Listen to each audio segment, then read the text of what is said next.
Tissue को पढ़ने से पहले एक चीज हम ये देख लेते हैं कि भाई सेल क्या है। तो सेल वो सबसे छोटी यूनिट होती है जिससे मिल के सारे टिश्यूज बनते हैं, यानी कि सेल, इस सेल से मिलके बनता है टिश्यू, और इस टिश्यू से मिलके बनता है ऑर्गन, और ऑर्गन से मिलके पूरा का पूरा बनता है ऑर्गेनिज्म।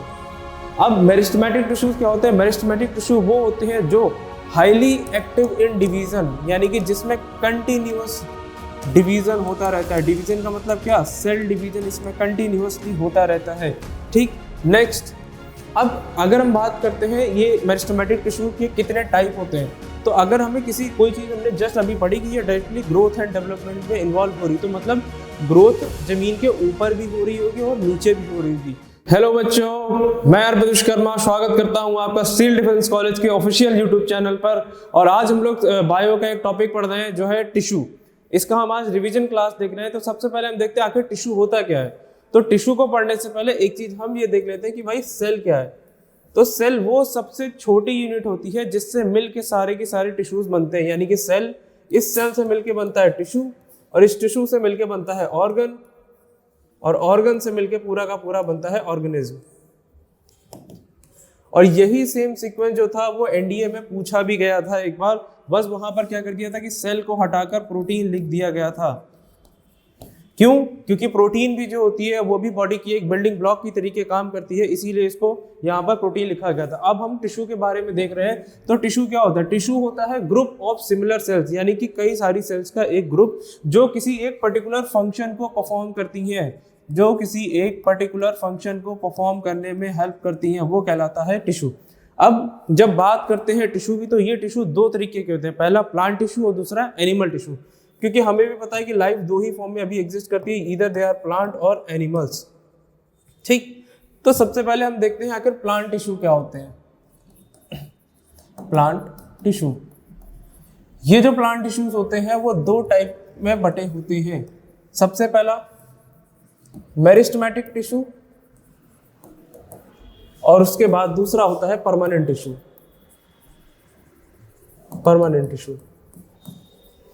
अब मेरिस्टेमेटिक टिश्यूज क्या होते हैं? मेरिस्टेमेटिक टिश्यू वो होते हैं जो हाईली एक्टिव इन डिवीजन, यानी कि जिसमें कंटिन्यूअस डिवीजन होता रहता है। डिवीजन का मतलब क्या? सेल डिवीजन इसमें कंटिन्यूअसली होता रहता है। ठीक, नेक्स्ट, ये जो टिश्यू होते हैं they are thick in cytoplasm. ठीक, and most important thing, they are directly involve in growth and development of plant.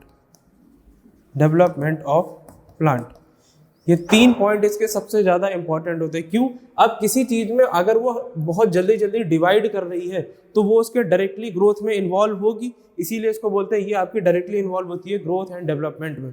अब उसके बाद और देखें तो ये जो मेरिस्टेमेटिक टिश्यू होता है, इसके लिए अगर हम समझे कि मानो ये हमारा एक प्लांट है, ठीक, अब इस प्लांट का ग्राउंड से ऊपर का जो पोर्शन होता है ये कहलाता है शूट, और ग्राउंड से नीचे का जो पोर्शन होता है ये कहलाता है रूट। यानी कि ये हो गया शूट सिस्टम और इसके नीचे का पोर्शन हो गया root system.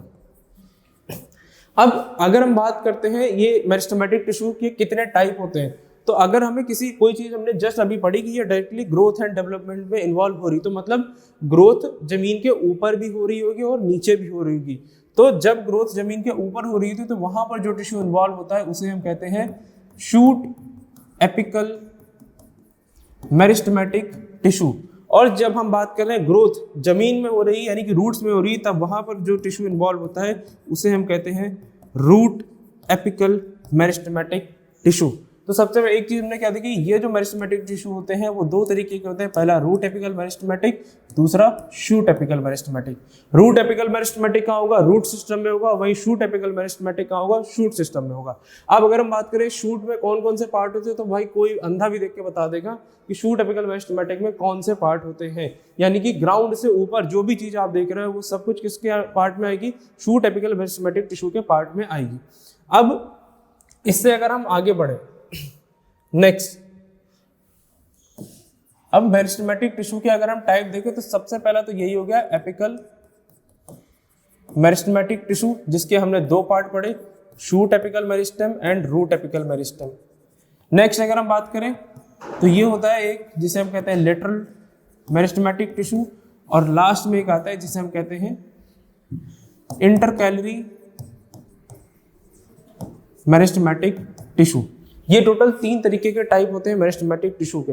Apical meristematic tissue कहाँ होगा? प्लांट के एपेक्स रीजन पे या फिर जो टिप होती है वहां पर पाया जाएगा। अगर शूट की टिप में पाया जा रहा है तो उसे हमने बोला शूट एपिकल मेरिस्टेम, और अगर रूट की टिप में पाया जा रहा है तो हमने उसे बोला रूट एपिकल मेरिस्टेम। अब अगर हम बात करते हैं प्लांट की इसकी लेटरल मेरिस्टेम की, और एक चीज और, ये जो होता है प्लांट की लेंथ को इंक्रीज करने में हेल्प करता है। ठीक, अब लेटरल मेरिस्टेमेटिक टिश्यू की अगर हम बात करते हैं तो इसमें सबसे इंपॉर्टेंट चीज होती है ये प्लांट की विड्थ यानी कि चौड़ाई को बढ़ाने में हेल्प करता है, और साथ ही साथ उसकी जो गर्थ होती है प्लांट की उसको भी बढ़ाने में हेल्प करेगा। अब एक चीज हमने ये पढ़ी कि जितने भी लेटरल मेरिस्टेमेटिक टिश्यू होते हैं, अगर प्लांट की चौड़ाई बढ़ रही तो वहां पर कौन सी सेल्स इन्वॉल्व होती है? तो वहां पर कॉर्क सेल जो होती है वो इन्वॉल्व होती है। ठीक, ये भी एक बार सवाल पूछा गया था एनडीए में कि प्लांट की जो विड्थ बढ़ती है तो उस टाइम पर कौन सी सेल्स इन्वॉल्व होती है? तो कॉर्क सेल्स में इन्वॉल्व होती हैं। नेक्स्ट अगर हम बात करें इंटरकैलरी मेरिस्टेमेटिक टिश्यू की, तो सबसे पहला सवाल यह था कि इंटरकैलरी होता क्या है? तो इंटरकैलरी की अगर हम बात करें, ये मानो हमारा एक प्लांट है, इसके इन पॉइंट से यहाँ पर ब्रांचेस निकल रही हैं। ठीक, ये सब तो वो पॉइंट जहाँ से ब्रांचेस अराइज होती हैं ये सब, इसे हम कहते हैं नोड, और ये भी हो गया नोड। अब एक नोड से दूसरे नोड के बीच का जो डिस्टेंस होता है इसको हम कहते हैं इंटरनोड। ठीक, इंटरनोड, या इसे हम कहते हैं इंटरनोडल लेंथ। ठीक, इंटरनोडल लेंथ। जब प्लांट में ये इंटरनोडल लेंथ जो होती है जब ये इंक्रीज करती है तो वहां पर हमेशा इंटरकैलरी मेरिस्टेमेटिक टिश्यू इन्वॉल्व होता है। यानी कि इंटरकैलरी मेरिस्टेमेटिक टिश्यू का काम क्या हुआ? प्लांट की इंटरनोडल लेंथ को इंक्रीज करना। ठीक, तो एक बार फिर से क्विक रिवीजन कर दे रहे हैं। एपिकल मेरिस्टेमेटिक टिश्यू क्या होता है? जो प्लांट में एपेक्स यानी कि टिप पर पाया जाता है। अगर वो शूट की टिप पर है तो शूट एपिकल मेरिस्टेम, और वो शूट की लेंथ बढ़ाएगा, और दूसरा अगर वो रूट की टिप पर है तो वो रूट एपिकल मेरिस्टेम, वो प्लांट की रूट की लेंथ बढ़ाएगा। इसका काम क्या होगा? प्लांट की लेंथ को इंक्रीज करना। नेक्स्ट अगर हम बात करें लेटरल मेरिस्टेम की, तो ये क्या करता है? प्लांट की विड्थ को बढ़ाता है। ठीक, नेक्स्ट अगर हम बात करें इंटरकैलरी मेरिस्टेम की, तो ये क्या करता है? प्लांट में इंटरनोडल लेंथ को बढ़ाता है। इंटरनोडल लेंथ मतलब दो नोड के बीच का जो डिस्टेंस होता है उसे हम कहते हैं इंटरनोडल लेंथ। अब वहीं अगर हम एक चीज बोल रहे हैं कि आखिर 2 टर्म होते हैं जिसे हम कहते हैं, पहला प्राइमरी ग्रोथ, दूसरा कहलाता है secondary growth. Primary growth and secondary growth. देखो, प्राइमरी ग्रोथ वो होती है जहां पर प्लांट अपनी लेंथ को इंक्रीज करता है, वो कहलाता है प्राइमरी ग्रोथ। और सेकेंडरी ग्रोथ जहां पर प्लांट अपनी विड्थ को इंक्रीज करता है। ठीक, तो जब प्लांट अपनी लेंथ को इंक्रीज कर रहा है तो हमने यहाँ पर कौन कौन सी सेल्स ऐसी देखी जिसमें प्लांट की लेंथ इंक्रीज हो रही? एक तो हमने देखा ये इंटरकैलरी मेरिस्टेम, और दूसरा था एपिकल मेरिस्टेम। तो अगर कभी सवाल बन जाता है कि प्लांट में जो मेरिस्टेमेटिक ग्रोथ होती है उसमें कौन कौन से टिश्यू या कौन कौन सी सेल्स इन्वॉल्व होती हैं, आंसर आंख बंद करके एपिकल मेरिस्टेमेटिक टिश्यू एंड दूसरा इंटरकैलरी मेरिस्टेमेटिक टिश्यू। अब उसके बाद अगर बोले सेकेंडरी ग्रोथ में क्या हो रहा है? प्लांट की विड्थ बढ़ रही है, तो विड्थ में हमारे पास एक ही ऑप्शन है जो क्या है? Lateral meristematic tissue. ठीक, तो इतना है पूरा का पूरा मेरिस्टेमेटिक टिश्यू के बारे में। नेक्स्ट आता है परमानेंट टिश्यू। परमानेंट टिश्यू, अब परमानेंट टिश्यू देखो क्या होते हैं। अभी तक क्या था? मेरिस्टेमेटिक टिश्यू जो थे वो आपकी डायरेक्टली ग्रोथ, डेवलपमेंट इन सब में रिस्पॉन्सिबल थे। अब यही परमानेंट टिश्यू जो होते हैं वो कन्वर्ट हो जाते हैं यही जो मेरिस्टेमेटिक टिश्यू जो होते हैं वो कन्वर्ट हो जाते हैं परमानेंट टिश्यू में। और ये जो प्रोसेस होती है इसे हम कहते हैं सेल डिफरेंशिएशन। सेल डिफरेंशिएशन, ये सवाल पूछा गया था कि सेल डिफरेंशिएशन जो होता है वो क्या होता है? The conversion of meristematic tissue into permanent tissue is called as cell differentiation. अब अगर वापस से ये जो परमानेंट टिश्यू है वो वापस से कन्वर्ट हो जाए किसमें? मेरिस्टेमेटिक टिश्यू में, तो इस प्रोसेस को क्या बोलते हैं? इसको हम बोलते हैं डी डिफरेंशिएशन। D differentiation. ठीक, तो सेल डिफरेंशिएशन क्या हुआ? जब मेरिस्टेमेटिक टिश्यू किसमें कन्वर्ट हुआ? परमानेंट टिश्यू में। और डी डिफरेंशिएशन क्या हुआ? जब वापस से परमानेंट टिश्यू जो था वो मेरिस्टेमेटिक टिश्यू में कन्वर्ट हो गया। अब इसके बाद हम देखते हैं आखिर परमानेंट टिश्यू के कितने क्या टाइप्स हैं। तो ये जो परमानेंट टिश्यू होते हैं इनके 2 टाइप होते हैं। पहले सिंपल परमानेंट टिश्यू, दूसरे कहलाते हैं complex permanent tissue. Simple permanent tissue बहुत कॉमन, हर किसी ने ये एग्जाम दिया है जिसको हम बोलते हैं पीसीएस। पीसीएस का एग्जाम हर किसी ने दिया है। That means P for parenchyma, C for collenchyma and S for sclerenchyma. ठीक, नेक्स्ट कॉम्प्लेक्स टिश्यू, दो तरीके के होते हैं ये, जाइलम एंड फ्लोएम। ठीक, ये हो गए कॉम्प्लेक्स परमानेंट टिश्यू। अब अगर हम सबसे पहले बात करते हैं पैरेन्काइमा की, तो पैरेन्काइमा क्या होता है? पैरेन्काइमा होती है लिविंग सेल। अब लिविंग होगी तो दैट मीन्स इसमें साइटोप्लाज्म भर भर के पाया जाएगा, साइटोप्लाज्म रिच होगी ये। साथ ही साथ इसका मेजर काम होता है स्टोरेज का, यानी कि किसी ना किसी चीज को ये स्टोर करती है। और इसी स्टोरेज के बेसिस पर अगर हम बात करें तो ये अलग अलग टाइप की होती है। यानी कि जब पैरेन्काइमा अपने अंदर एर्गास्टिक सब्सटेंस यानी कि जो वेस्ट प्रोडक्ट होते हैं सेल के, उसको स्टोर करती है, तो उसे हम बोलते हैं ईडियोब्लास्ट। ठीक, नेक्स्ट अगर पैरेन्काइमा अपने अंदर स्टोर कर रही है क्लोरोप्लास्ट, ठीक, तो उसको हम कहते हैं क्लोरेन्काइमा, नॉट कोलेन्काइमा। तो इसमें कंफ्यूज मत होना कि जब क्लोरोप्लास्ट प्रेजेंट है तब उसको हमने बोला क्लोरेन्काइमा। ठीक, तो क्लोरेन्काइमा is a type of a parenchyma, whereas collenchyma is a type of a simple permanent tissue. ठीक, थर्ड, अगर ये अपने अंदर स्टोर कर रही हैं एयर कैविटी, ठीक, तो इन्हें हम कहते हैं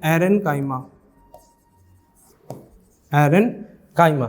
जैसे हम सबने देखा होगा एक पौधा होता है या फूल होता है जिसे हम कहते हैं कमल का फूल। कमल के फूल की पत्ती हमेशा पानी के ऊपर तैरा करती है।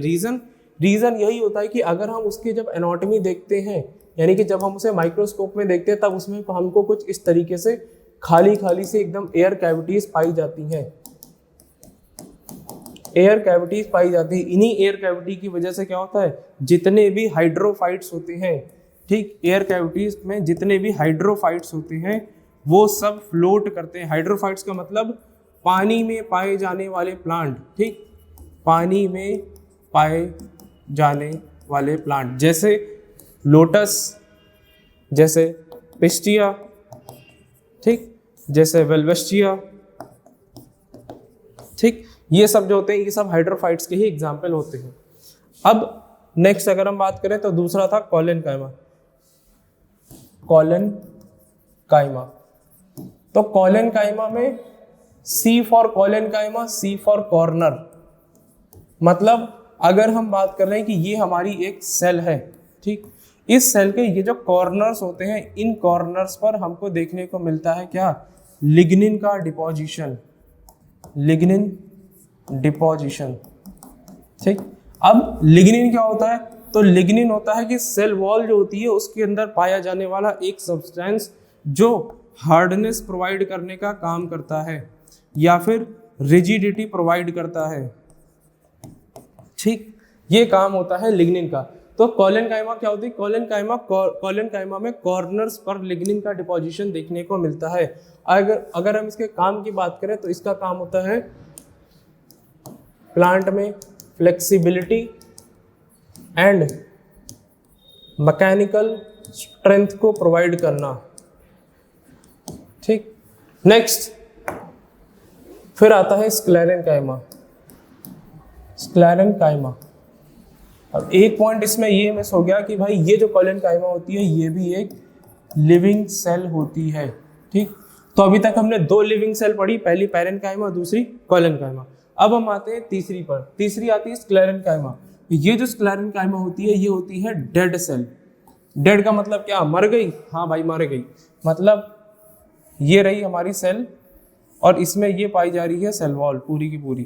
ठीक, तब इसमें क्या था, अभी तक हमने क्या पढ़ा कोलेन्काइमा में कि यहाँ कॉर्नर्स पर हमको देखने को मिल रहा था लिग्निन का डिपोजिशन, लेकिन यहाँ पर इस पूरी की पूरी सेल वॉल में इस तरीके से लिग्निन जो होता है वो पूरा का पूरा भरा हुआ हमें देखने को मिलता है। ठीक। और इसको हम कहते हैं कंप्लीट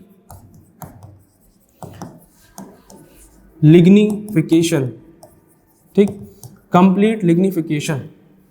तो यानी कि जो स्क्लेरेनकाइमा होती है वो डेड सेल होती है और इसमें हमको कंप्लीट लिग्निफिकेशन देखने को मिलता है।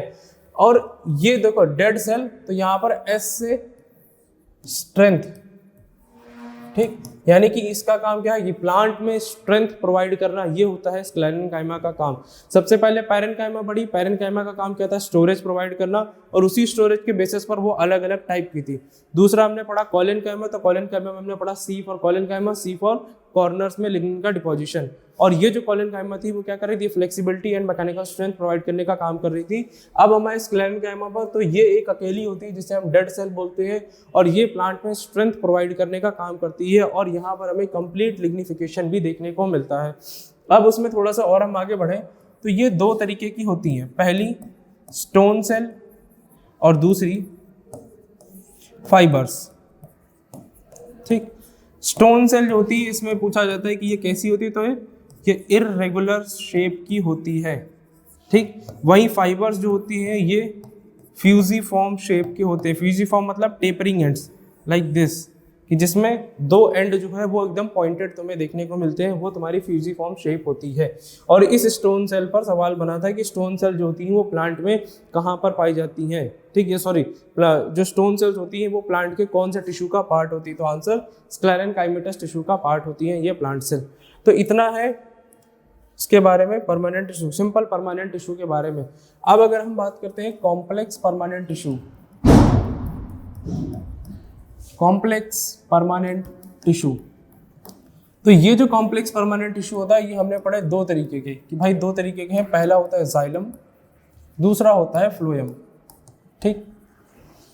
जाइलम, अगर हम जाइलम को लिखें तो जाइलम ये हुआ जाइलम, ठीक। फ्लोएम को अगर हम लिखते तो फ्लोएम, ठीक। तो जाइलम में जा से जाइलम, जा से जल, दैट मीन्स वाटर। जाइलम क्या करता है, वाटर कंडक्शन में हेल्प करता है, वाटर का कंडक्शन, सॉरी वाटर के ट्रांसपोर्ट में हेल्प करता है, वाटर ट्रांसपोर्ट में हेल्प करता है। वहीं फ्लोएम की बात करें तो फा से फ्लोएम, फा से फल, दैट मीन्स, या फा से फूड, तो ये क्या करता है, प्लांट में जितने भी फूड होता है फूड के ट्रांसपोर्टेशन में हेल्प करता है, ठीक। नेक्स्ट इंपॉर्टेंट पॉइंट की बात करें तो ये जो होता है ये होता है यूनिडायरेक्शनल, यूनिडायरेक्शनल फ्लो होता है इसमें। यहां पर होता है बाई डायरेक्शनल, बाई डायरेक्शनल। और अगर इसके हम टाइप्स की बात करें तो इसमें सबसे पहले पाई जाती हैं ट्रैकीड्स, दूसरी वेसल्स, तीसरी जाइलम पैरेनकाइमा, ठीक, और चौथी जाइलम फाइबर्स, ठीक। अगर हम इसके बात करें इसमें कौन कौन सी सेल्स पाई जाती हैं, तो सबसे पहले सीव ट्यूब, दूसरी कंपेनियन सेल, तीसरी फ्लोएम पैरेनकाइमा, चौथी फ्लोएम फाइबर्स। अब एक बार हम बाई डायरेक्शनल यूनिडायरेक्शनल की बात करते हैं कि ये होता क्या है, तो हमको मालूम है कि ग्राउंड में जो होता है वाटर आपका भरा भरा होता है, जिसे, ठीक, जिसको प्लांट क्या करता है, रूट्स के थ्रू एब्जॉर्ब करता है। तो यहाँ पर क्या हुआ कि मानो ये एक लीफ है, ठीक, जिसमें वाटर जो है वो नीचे से, यानी कि ये जो यहाँ पर सराउंडिंग वाटर होगा वो आपका इधर से ऊपर की तरफ जाएगा और यहाँ पर रहेगा। अब यहाँ पर क्या होता है कि जितना भी एक्सेस अमाउंट ऑफ वाटर ऊपर की तरफ पहुँचता है वो वापस ना आके यहाँ से ऊपर की तरफ रिमूव हो जाता है by the process of transpiration, ठीक। अब ट्रांसपिरेशन क्या होता है, transpiration is the removal of excess water, removal of excess water, ठीक, through small pore, through small pore, and these pores are called as stomata, stomata. तो stomata क्या होता है, छोटे छोटे से पोर्स होते हैं पत्तियों पर, जिसके थ्रू क्या होता है, वाटर जो होता है, जो एक्सेस वाटर होता है वो रिमूव होता है, ठीक। और वहीं अगर हम उसकी, ये हो गया हमारा यूनिडायरेक्शनल, यूनिडायरेक्शनल क्यों? क्योंकि नीचे से ही सिर्फ ऊपर जा रहा है, ऊपर से चीजें नीचे नहीं आ रही। यानी कि जो वाटर का कंडक्शन होता है, यानी कि जाइलम जो वाटर कंडक्शन कराता है वो यूनिडायरेक्शनल कंडक्शन होता है। वहीं अगर हम फ्लोएम की बात करें, मानो अगर इस फूड में खाना बना इस लीफ में खाना बना, अब लीफ में क्या पाई जाती है? लीफ में पाई जाती है मीजोफिल सेल। मीजोफिल सेल, इन मीजोफिल सेल्स के अंदर क्या होता है? क्लोरोप्लास्ट हमें देखने को मिलता है, ठीक। और ये जो क्लोरोप्लास्ट होता है ये किस में हेल्प करता है? फूड के बनाने में हेल्प करता है। तो अगर इस लीफ में फूड जो है वो तुम्हारा बनना है, तब इसे हम कहते हैं सोर्स। और यहाँ से अगर खाना जो है मानो इस लीफ में जा रहा है, तो इसको हम कहते हैं सिंक। और यही होती है सोर्स एंड सिंक हाइपोथेसिस जो पूछी गई थी, ठीक। तो इतना है, और ये पूरा का पूरा हुआ बाई डायरेक्शनल। क्यों? क्योंकि देखो यहाँ से जो फूड है वो यहाँ भी जा रहा है, या फिर जहाँ पे भी रिक्वायरमेंट होगी वहाँ पे जाएगा। तो ये था पूरा का पूरा प्लांट टिश्यू के बारे में पूरा का पूरा रिवीजन। अब इसके आगे हम जो एनिमल टिश्यू आता है, तो एनिमल टिश्यू जो है वो हम नेक्स्ट क्लास में करेंगे। तब तक के लिए जय हिंद और सभी को बेस्ट ऑफ लक अपने एग्जाम के लिए।